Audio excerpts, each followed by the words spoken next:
I'm Elaine Murray, 36 years old, a single mother raising my 9-year-old son, Finn. Nothing could have prepared me for the betrayal that unfolded at my niece's 8th birthday party at my parents' house in the suburbs of Minnesota.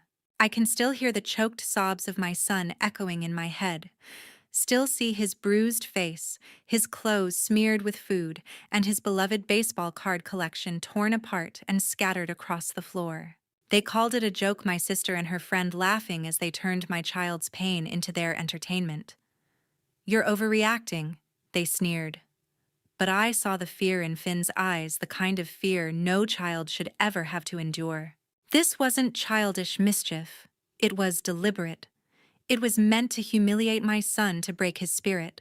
My heart pounded as the truth sank in the very people I trusted most were the ones who orchestrated this cruelty. Every word cut like a knife, the weight of years of family tension crashing down on me like a speeding train. I stood there, fists clenched, ready to face the truth no matter how ugly it was. What kind of family does this to a child? How far would you go to protect the one you love? Stay with me to uncover the shocking betrayal and how I found the strength to fight back. Have you ever had to stand up against your own family to protect someone you love? Share your story in the comments. I'll read every word. Being a single mother raising Finn is my greatest pride, but it has never been easy. At 36, I have spent years piecing together a life for the two of us after my divorce from Gary, Finn's father. He's a software engineer who, after our separation, moved across the country, leaving me to juggle both parenthood and an accounting job in a small apartment in Minnesota. Every late night bent over spreadsheets, every rushed drive to Finn's school events, all felt worthwhile when I saw his smile, especially when he spoke with passion about his baseball card collection, his joy, and his escape. My sister has long seen me as a thorn in her side. Her envy has always cast a shadow over my life. At 17, I earned a full scholarship to a prestigious university thanks to my stellar grades and debate team achievements. She destroyed it by spreading lies to the admissions office, accusing me of plagiarizing my application essay. The scholarship was revoked, forcing me into years of student debt. My mother, Beatrice, never questioned her. Instead, she rewarded my sister with a red convertible for her high school graduation. "She deserves it for her hard work," my mother said, dismissing my academic awards as though they were worthless. My father, Stanley, merely nodded, his silence serving as approval. He took my sister out on special outings while I got nothing more than a good job for bringing home an honor roll certificate. The hurt didn't stop there. In college, I fell deeply in love with Gary. We dreamed of a future together, spending endless nights talking. But my sister inserted herself into our relationship, even showing up on dates, sowing seeds of doubt in Gary's mind about my loyalty. "She's not ready to commit," she whispered, masking her cruelty with charm. Those seeds grew, sparking arguments that fractured us. When I confronted my family, Beatrice brushed it off. "She's just trying to help you too," and Stanley, as always, stayed silent. The divorce left me raising Finn alone, rebuilding from nothing while my sister suffered no consequences at all. Finn's love for baseball cards began at 6, sparked by a gift from Gary, a simple pack that became his whole world. He spent hours organizing them, memorizing the stats of players like Kirby Puckett. His most treasured possession was a rare rookie card, something he saved up to buy from Anita Wells at the local card shop. "Mom, this is my ticket to the big leagues," he said, clutching the card like a trophy. That card became his confidence, his small joy in a childhood where he too often felt overlooked. The favoritism in my family only grew worse. Beatrice showered my sister's children with lavish gifts, drones, gaming consoles, while Finn received secondhand books, if anything at all. When I finally earned a promotion after years of hard work, Beatrice barely noticed, instead, gushing about my sister's brief stint as a real estate agent. Stanley chimed in. "She's got real business talent," without even mentioning my achievement. The favoritism wasn't neglect. It was a deliberate choice to elevate my sister and diminish me. It fueled a resentment I buried deep for Finn's sake, hoping he could still have some semblance of family, flawed as it was. I tried to keep Finn connected to his grandparents and cousins, though each visit felt like stepping into a minefield.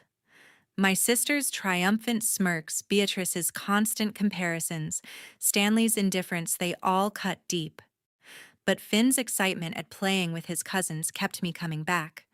I told myself I could endure the verbal daggers, that I could shield Finn from their toxicity. I was wrong. Before Hazel's birthday party, I helped Finn pick out a gift. My 9-year-old stood in our cramped living room, carefully wrapping a baseball playset for his cousin. His small fingers fumbled with the roll of tape, but his face glowed with pride. "She's going to love it, Mom," he said, his voice brimming with hope. I forced a smile, my chest tightening with unease. Any family gathering at my parents' house meant facing my sister, and her presence always carried a sting. I wanted nothing more than for Finn to have a normal, happy day with his cousins, but beneath my resolve, doubt gnawed quietly. I glanced again at the gift, a simple playset we'd scrimped to buy, and knew without question that my mother would compare it to whatever extravagant present my sister brought. Finn, oblivious to the unspoken slights, bounced with excitement. "Can I bring my baseball card collection to show them?" he asked, clutching the binder that held his treasured cards. They were his prized possession, each one a piece of his young heart. I hesitated. Instinct told me to leave them at home, but Finn's pleading eyes wore me down. "All right, but don't let them out of your sight," I warned, my voice sharper than I intended. Finn nodded eagerly, promising to take care of them. A few days earlier, my phone had buzzed with a text from my sister. "There's something special planned for the party. Don't miss it." The words cut like a blade, pointed, deliberate. I had even overheard her on the phone with Constance, her closest friend, the week before. Their voices were hushed, conspiratorial. "It'll be unforgettable," my sister had said, followed by laughter so cold it sent a shiver down my spine. I told myself I was being paranoid, that it was just another of her attention-seeking stunts. Yet the unease clung to me, a silent warning I couldn't shake. As Finn and I got ready to head to my parents' suburban Minnesota home, I kept him close. I watched as he carefully slid the binder of baseball cards into his backpack. "Are you sure you want to bring them?" I asked again, hoping he might reconsider. "Of course, Mom. My cousins will think they're awesome," he said, his grin wide and bright. I swallowed my worry, unwilling to dim his joy. On the drive over, Finn chattered nonstop about his favorite players, his voice sparkling against the knot of dread tightening in my stomach. My sister's text replayed in my mind, the tone too triumphant, too calculated. What exactly was she planning, and why did I have this sinking feeling that Finn was the real target? Hazel's birthday party was held in my mother's backyard in Minnesota, filled with laughter, yet I couldn't shake off the unease gnawing at me.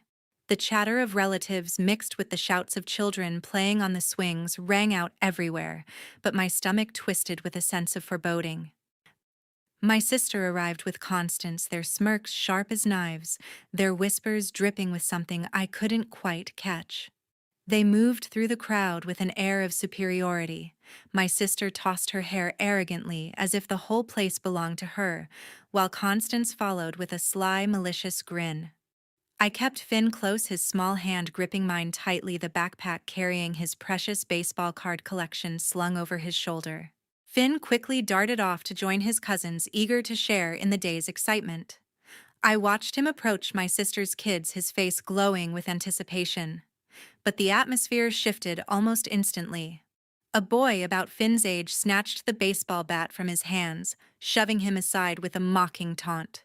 "You don't need this anyway." A younger girl, no less spiteful, giggled and pointed. "Look at his stupid backpack." Her voice was loud enough to make a few people glance over. Finn's shoulders slumped, but he forced a smile, trying to appear cheerful. My heart sank. My fists clenched as I scanned the adults. My mother was too busy chatting with guests, laughing loudly. My father stood at the grill, focused on flipping burgers, eyes locked on the food, utterly indifferent. I stepped closer, trying to keep Finn in sight, but my sister's presence pulled my attention again. She leaned toward Constance, speaking in a low but deliberate voice, her eyes flicking to Finn. "Just wait," she murmured, the corner of her mouth curling upward. Constance nodded, phone in hand, her fingers poised as if ready to record something. My heartbeat quickened. I wanted to grab Finn's hand and leave, but he had already run toward the other children, determined to fit in. I told myself to stay calm, that maybe I was overthinking. But the lump in my chest tightened with every step Finn took. The children's game grew rough. The boy shoved Finn down again, this time over a ball, then burst out laughing as Finn stumbled.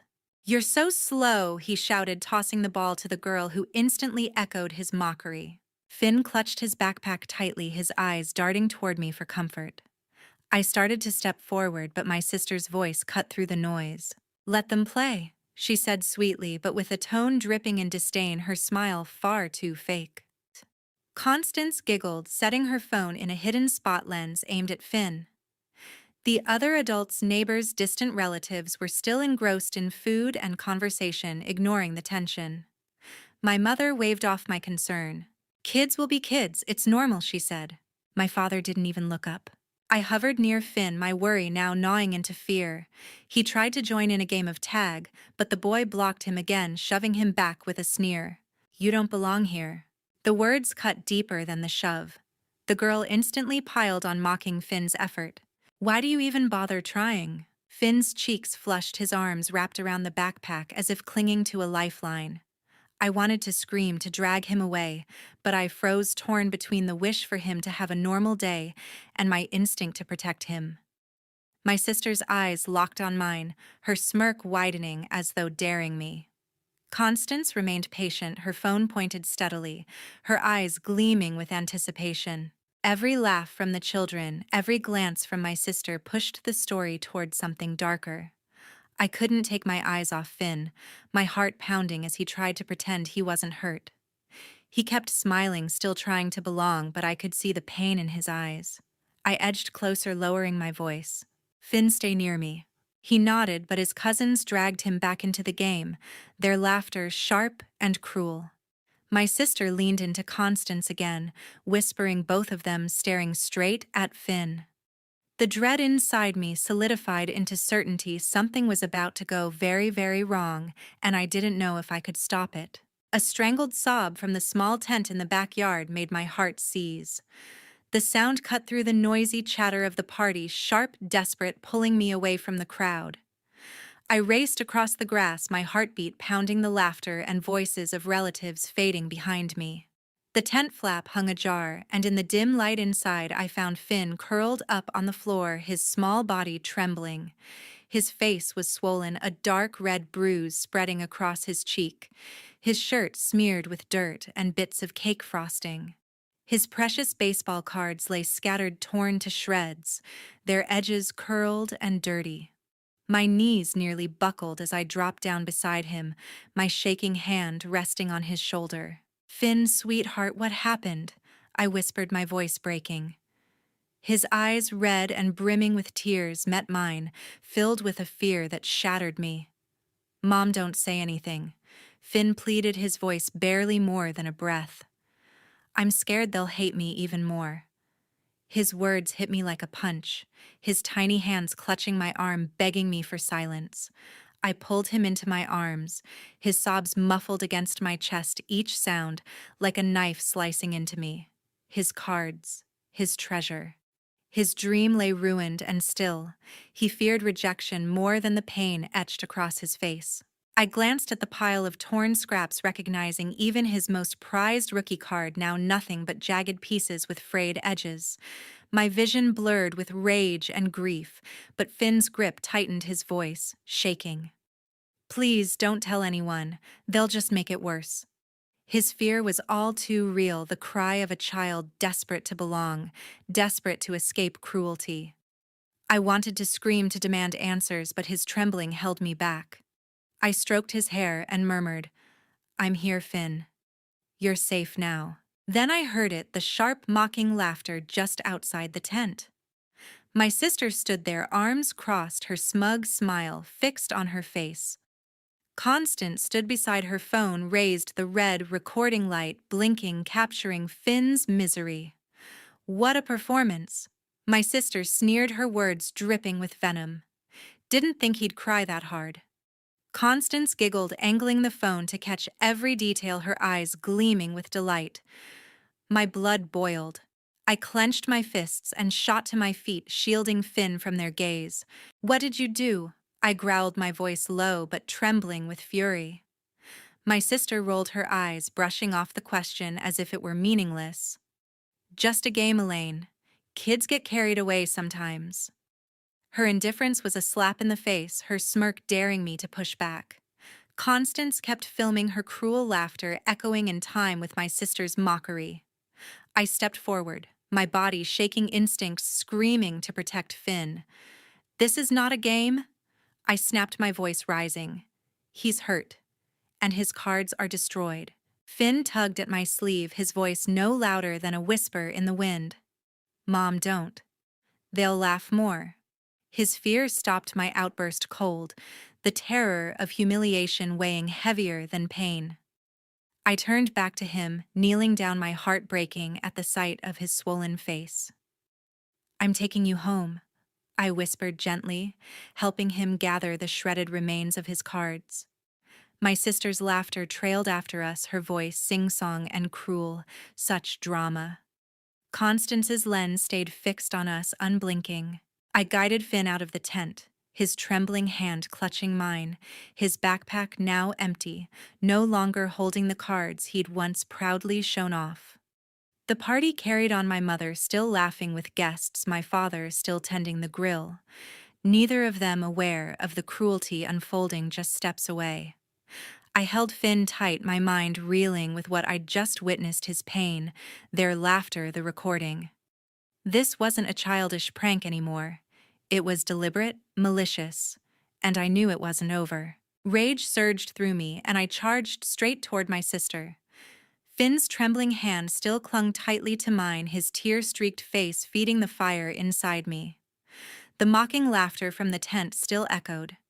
The smug smile on my sister's face hadn't faded as she stood beside Constance near the picnic tables. The party bustled cheerfully around us, no one noticing, but in my eyes, there was only her cruel smile, her casual stance. I stopped just inches away, my voice shaking with fury. "How could you let this happen?" I shouted, my fist clenched at my side. She tilted her head, eyes glinting with disdain. "You're no different from your mother, a failure," she spat, the words cutting like blades. Her words scorched me, but what seared deeper was Finn shrinking beside me. My vision blurred, and before I could think, my hand lashed out, striking her cheek with a resounding slap. Gasps rippled through the crowd, heads turned, but I didn't care. Her head snapped to the side, her hand flying up to cradle her cheek, shock replacing her earlier arrogance. Constance recoiled, holding her phone aloft, the red light still blinking as she filmed. "You've crossed the line?" I said, my voice calmer now, each word heavy with resolve. Finn's grip on me tightened, his small body pressed close, but I stood firm, staring my sister down. She quickly recovered, smirk curling back into place. "Always so dramatic," she sneered, stroking her cheek as if my slap meant nothing. But I saw a flicker of hesitation in her eyes, a small crack in her pride. Beatrice stormed through the crowd, her face twisted with fury. "Elaine, what on earth is wrong with you?" she snapped, drawing more eyes to us. She glanced at Finn, her expression hardening. "This is about that unwanted child again, isn't it? Always causing trouble." Each word was a dagger, every syllable a betrayal. Finn gasped, his grip on my hand tightening until it hurt. I pulled him close, shielding him from her venom, my heart shattering at the fear in his eyes. "Don't you dare call him that," I said, my voice trembling with rage as I faced Beatrice. "He is my son, and he deserves far more than your cruelty." My mother's eyes widened, but she held her ground, arms folded tightly across her chest. My father remained at the grill, silent, his silence a judgment in itself.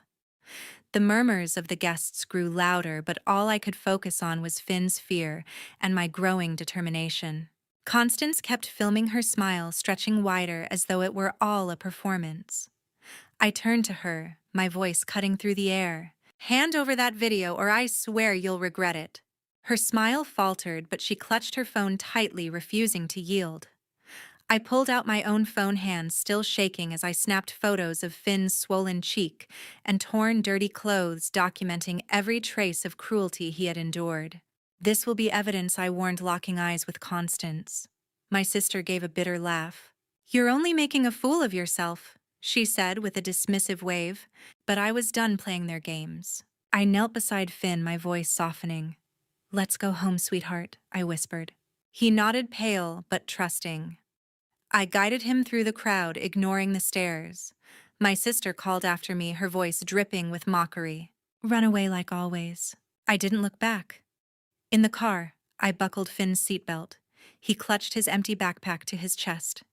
My heart clenched as I took more photos of his injuries, each bruise etched into me as evidence for the battle ahead. Sliding into the driver's seat, I called Deborah, my lawyer. She picked up quickly, her voice steady.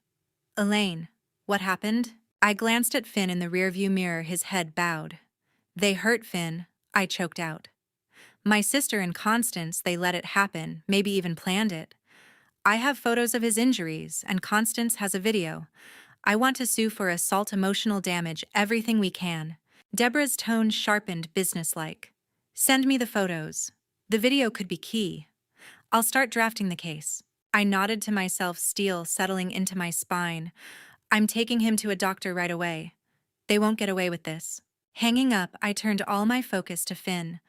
Mom, are we going to be okay? He asked, his voice small. I reached back, squeezing his hand. We'll be better than okay, Finn. They're going to pay for this. As I drove away, the party lights faded in the rearview mirror, but my resolve burned brighter than ever. The photos and that video would ensure justice for my son. The next morning, Beatrice stood at my doorstep holding a gift box. Her face was drawn, her usual composure replaced with a forced smile. Elaine, can we talk? Her voice softened as she held the box out like an olive branch. I blocked the doorway with Finn hiding behind me, his eyes full of wariness. The sting of her cruel words, calling my son an unwanted child, still burned inside me. There's nothing to talk about, I replied coldly. You already chose your side. Beatrice's eyes widened, but I firmly shut the door. My heart racing, caught between pride and relief. Finn's safety came first, not her belated guilt. A few days later, the news spread Constance's video had leaked online. One of the party guests, fed up with my sister's arrogance, had shared it. The clip showed Beatrice laughing while Finn cried, her cruelty laid bare before everyone. Social media erupted, shredding the polished image of a glamorous real estate agent. Clients canceled contracts, colleagues turned their backs. Deborah, my lawyer, quickly filed a lawsuit against her for assault and emotional distress, using the photos I had taken of Finn's injuries and the video as evidence. A flood of panicked voicemails from Beatrice poured in, but I deleted them all without listening. Justice was closing in. Healing Finn became my only priority. Though the bruises on his body faded, his unusual silence worried me deeply. I took him to Dr. Larson, a child psychologist who patiently helped him voice his fears. I think if I stay quiet, people will like me more, Finn whispered in one session. I squeezed his hand tightly, promising him that he would never have to endure such pain again. At home, Finn and I slowly built a new rhythm. Gary, my ex-husband, distant since the divorce, began calling Finn every evening, teaching him baseball techniques over the phone. Finn's eyes lit up during those calls, an old spark of joy flickering back. My friend Theo and his wife Evelyn also embraced us like family. Theo took Finn to the batting cages, cheering each time he swung harder. Evelyn invited us for dinner, and my small apartment soon filled with laughter and the warmth of belonging. One evening, Finn excitedly told Theo about a new pitcher he admired, his voice brimming with passion. I watched, my heart swelling with hope. These small moments were slowly stitching together my son's fragile spirit. On a crisp afternoon, I took Finn to the local baseball card shop. His face lit up as he gazed at the gleaming shelves, finally picking a pack with a rookie card. Mom, can we get this one? His eyes shone with anticipation. Smiling, I laid the money on the counter. You deserve it, sweetheart, I said, ruffling his hair. As we left the shop, Finn hugged the pack tightly, his steps light as if a weight had been lifted from him. The therapy sessions with Dr. Larson continued guiding Finn step by step through his trauma. "He's incredibly strong," she told me, "but your love is the anchor that keeps him steady."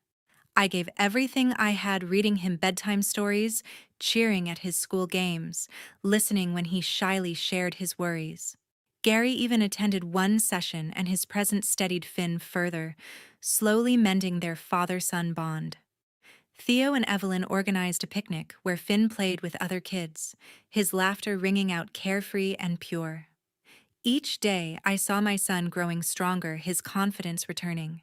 Meanwhile, my sister's world collapsed. The lawsuit advanced, Deborah demanding strict accountability. The viral video had obliterated Beatrice's social standing, her name now synonymous with cruelty. Beatrice called me back, her voice trembling, but I hung up immediately. I had no room left for pity. All that mattered was Finn, the embrace of friends, and the small but solid future we were building together. Weeks later, Finn's smile came easily again, his voice animated as he chattered about baseball, filling our apartment with energy. He taped a new card to his wall, declaring it a symbol of a fresh beginning. One night, as he slept peacefully, I watched his serene face and felt a quiet strength rising within me. We were healing together, leaving behind the shadows of that day at last. Finn stepped onto the baseball field with a confident smile. His glove fit snugly around his hand, his stance steady as he took his place at shortstop. The cheers from the crowd thundered in the background, but his eyes were fixed on the game, glowing with determination. I stood in the bleachers, my heart swelling with pride. My son had come a long way, his spirit no longer clouded by the pain of that terrible day. The lawsuit against my sister had reached its conclusion. Deborah presented the video and the photographs in court, undeniable proof of her cruelty. The judge issued a restraining order forbidding her from contacting me or Finn. Her reputation, already in ruins after the video spread, was now reduced to isolation and the collapse of what had once been a shining career. I felt no triumph, only relief that Finn was safe. Justice had been served not through revenge, but through truth. I had cut Beatrice out of my life completely. After I blocked her number, the calls stopped, and her attempts at reconciliation faded into silence. The voicemails filled with excuses were never heard. I owed her nothing, especially after what she had done to Finn. My family was no longer defined by blood, but by those who truly stood beside us. Gary, Evelyn, and Theo had become our anchors, lifelines in the storm. Day by day, Finn's confidence grew. At school, he joined the baseball team, earning his spot through sheer effort. His coach praised his quick reflexes, and his teammates chanted his name. One afternoon, Gary took him to practice pitching balls for Finn to hit. "You've got real talent, kid," Gary said with a broad grin. Finn beamed, his laughter ringing across the field. It was moments like these, filled with faith and encouragement, that allowed him to blossom. Evelyn and Theo remained steady pillars. Evelyn baked